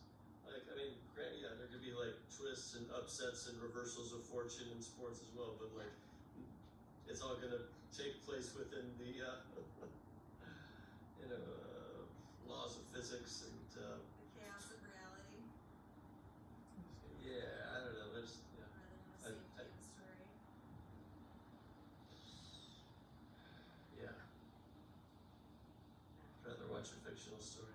Yeah, same. Mm-hmm. That's why I like watching people play video games. And also, like, we talked about the vicarious thing, like, you know, when you hadn't seen Parks and Rec, no, wait, had you seen Parks and Rec, and I showed it to you? No. No. We both We watched. both watched it separately, that's right. Yeah. Did we ever watch Parks and Rec together? We've done things where we've gone through our favorite episodes, I think. Yeah, that's true. Then not that one, but you know, you basically know, like, care of you, and Yeah, like I hear the reason that you enjoy watching me play Zelda, part of it is because like you've been through all this before and enjoyed it, and now you get to watch me enjoy it with like Fresh brain. for the first time. Yeah. Yeah, so, And that's, watching other people do it, especially if they're a fun human being to listen to or whatever, makes perfect sense to me. This is how society is going. And see, like, this is one of those unknown situations. Like, we had no idea that content creation would eventually become a legitimate job that you could have. Like, it was mocked for the longest time, but no, people are actually making real money doing these things.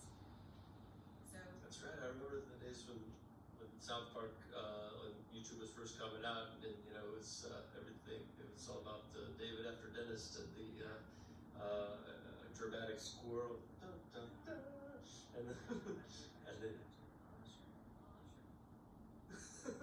I don't remember that one, but I bet.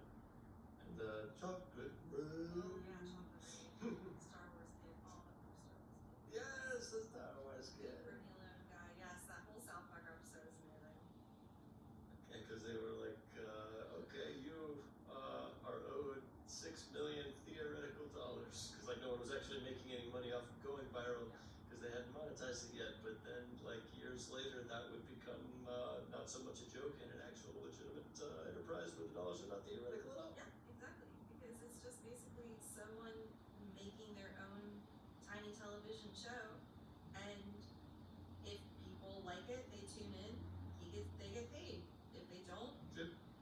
try something else because it didn't work.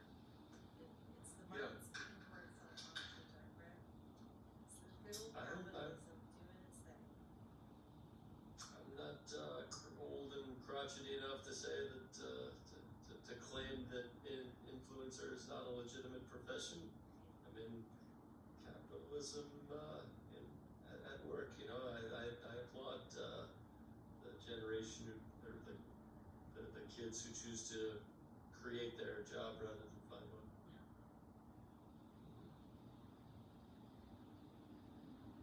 And AI is just going to allow more people to do that than others. So That's what I think. yeah, it's basically going to stretch the billions of dollars that Hollywood brings in to more people. Because that's their, you're going to compete with big budget productions. And if you can draw enough to live off of, that's all you need to do. Oh God, willing. But it is one of those things that, like, we had no idea would become a thing that we would rely on, or not rely on, but that would step up to fill the gap of whatever it was. I wonder how much how big budget films like if and the more things that we can do with AI, like how many filmmakers will do like non-AI or non-CGI stunts just from love of the game, just as a tribute to the filmmaking days when we had to do all this in analog. It's gonna go the way of Polaroid cameras and horses. Probably so, yeah. Or Polaroid cameras, but like, Yeah, I know what you mean. Wait, isn't Polaroid isn't that a generic term for the camera that produces the instant photo? yes. Okay. Like we don't need the Polaroid anymore because we have smartphone. So Polaroid goes out of business. But now it's trendy to own Polaroids. Like, it's actually expensive to own a Polaroid now because it's so, inaccessible. It's a novelty. It's such a novelty. Same with horses, same with lots of things. Yeah, I mean, someone said that like cars will eventually be that too. Like cars will be the next horses, where like it'll be considered an act of gross negligence for a human to get behind the wheel of a car when AIs will have a much statistically lower rate of collision, and cars cars will just be something that you can rent at a racetrack, you know, the same way that you can go to a ranch and ride a horse. Yeah, in a private, you know, setting, you can still. We get self-driving cars in this town. Just rent one. They're super cheap. It comes and gets you, takes you where you need to go. The end.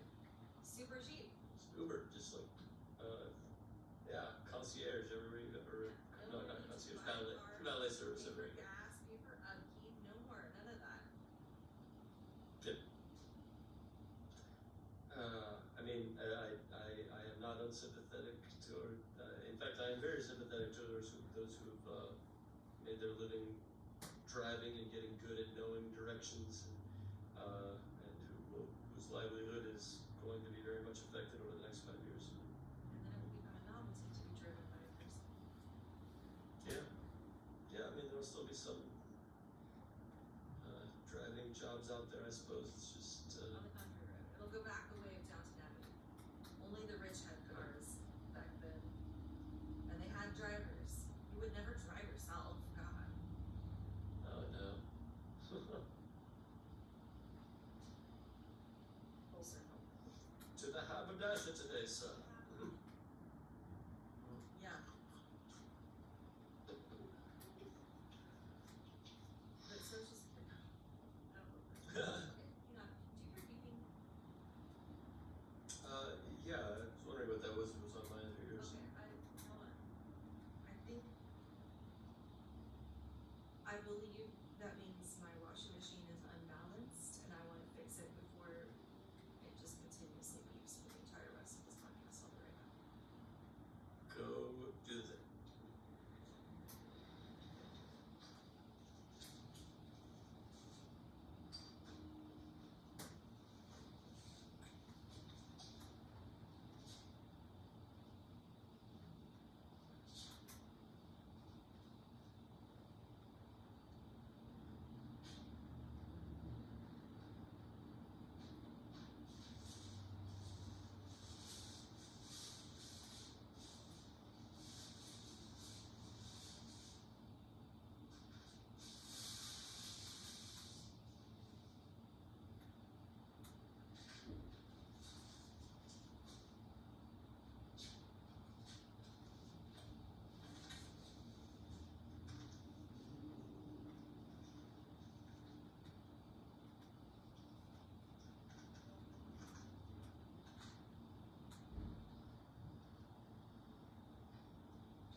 watch this and help us understand where we're going wrong, we need the pointers over something.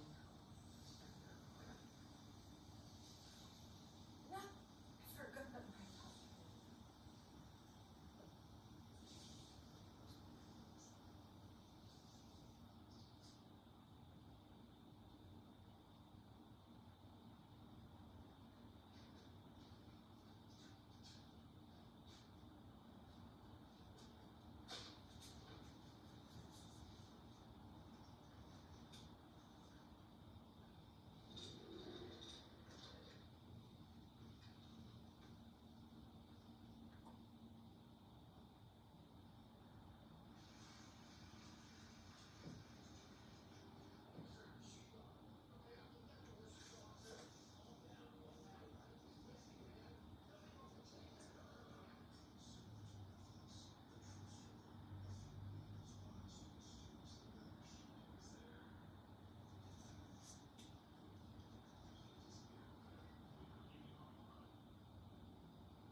Were you able to balance that shit?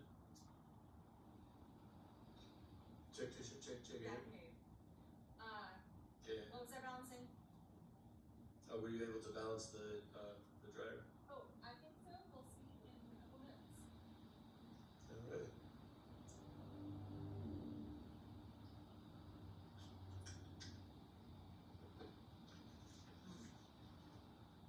I'll be here on the edge of my seat. That's the most important thing when he's not thinking about that.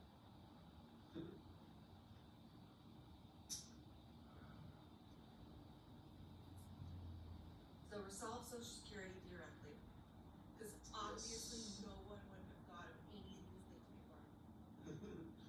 Well, I mean, I didn't, I wasn't aware of this potentially untapped stream of Revenue. income, of revenue that we could get from the rich folks. I mean, I would agree that that's not something most folks on the far right would be dancing on the ceiling about, but I'm certainly all for it. And if this isn't quite how we should do it, how should we amend it? Like, what would make this work? What could reasonably be looked at by both sides and go, okay, let's do it. So we gotta do something. We're gonna do something. Can't just let it go unless you know something we don't know.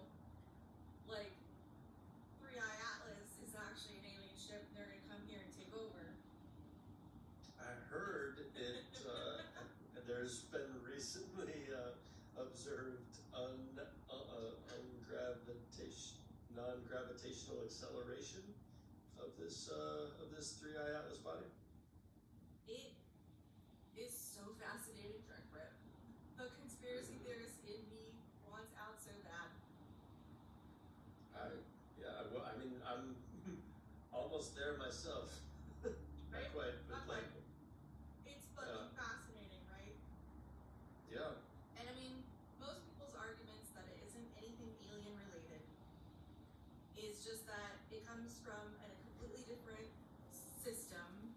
So it was probably formed with the completely different elements that we don't even know about necessarily. They're interacting with our sun or whatever in a way that is making it do these things. Fine, whatever. We don't know is good. I understand we don't know as a response. But like, the more data points of it doing shit that's weird starts adding up,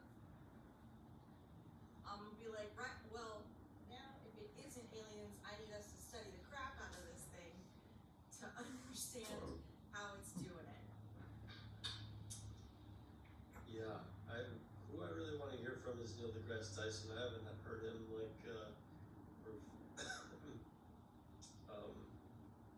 refer to the 3i Atlas, and especially since it's been since this non-gravitational acceleration has been observed. Because he's typically I look to him to be the voice of reason. If he's got no rational explanation for this, that's when I start to think, okay, alien time. Take us over, Santies. Fair enough, fair enough.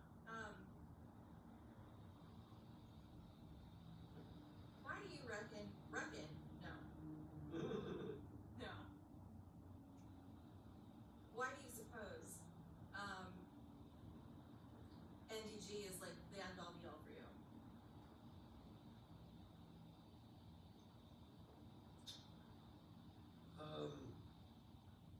I just learned so much from him.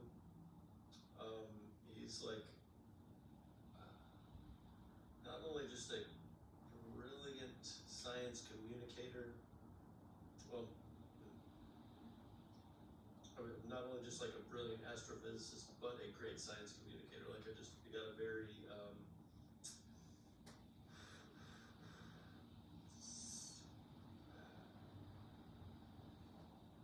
logical and intuitive way of describing things.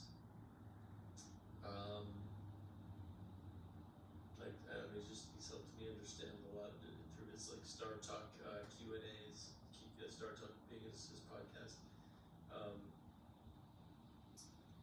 I've just learned so much about the cosmos, and he just like brought so many more concepts in reach. And like when it comes to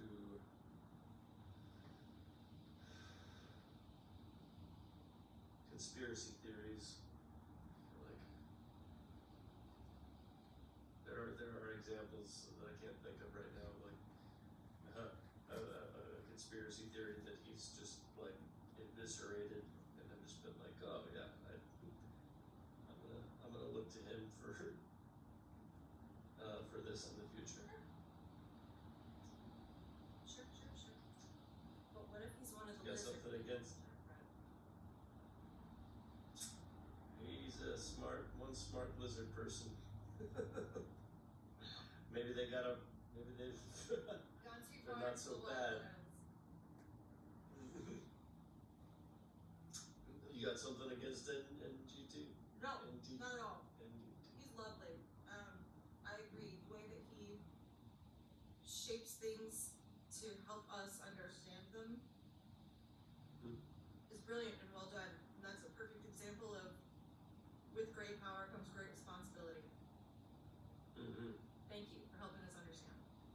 I think he's done more to pioneer that than a lot of people, I would say. Bill Nye is one of them too. Yeah. And a perfect example of why that kind of thing is important to that.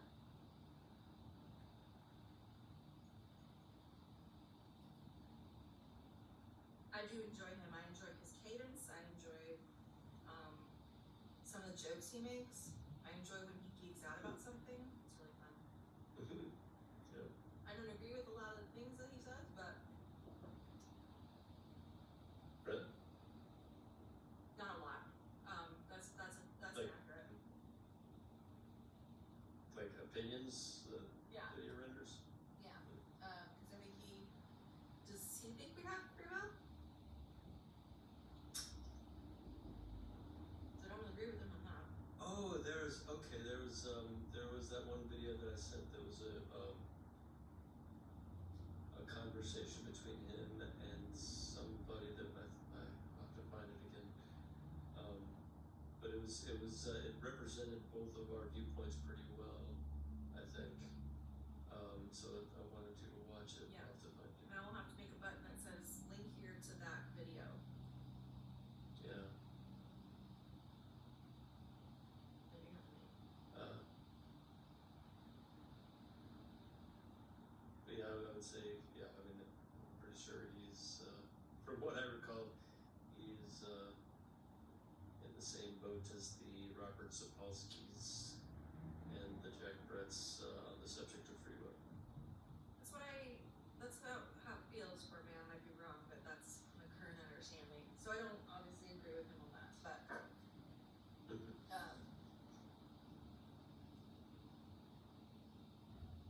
agree. He's cool. I was just wondering why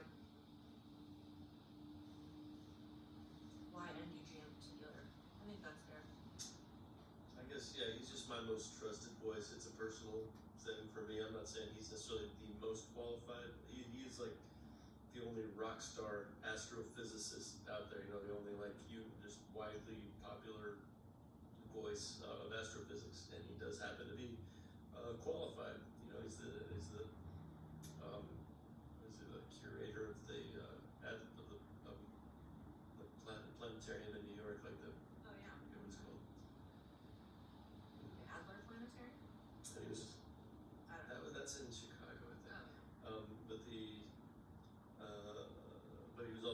instrumental in the decision to declassify or to rule out Pluto as a planet. Yep, we all know him for that. Yep. We threw a fit. Hey NASA, hey Neil deGrasse Tyson, your mom thought I was big enough. Love Pluto. I don't normally enjoy mom jokes, but I loved that T-shirt that I saw. Yeah. How dare you change science? We just learned that, man. My very educated mother just served us 9 pickles. P. It's part of the acronym. You can't just change my whole. No, what was your acronym? I mean, that was actually, I got that from Rick and Morty. That was Jerry's thing that he learned as a kid. But did you learn it that way? mine was no. It was I remember my mom singing me the song Mercury, Venus, Earth, and Mars, Jupiter, Saturn, and Uranus, Neptune, Pluto, the wandering stars.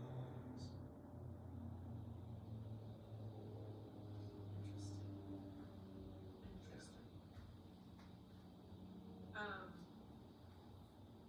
So I was always heard, it was always taught to me as all the same, but instead of pickles, it's pie.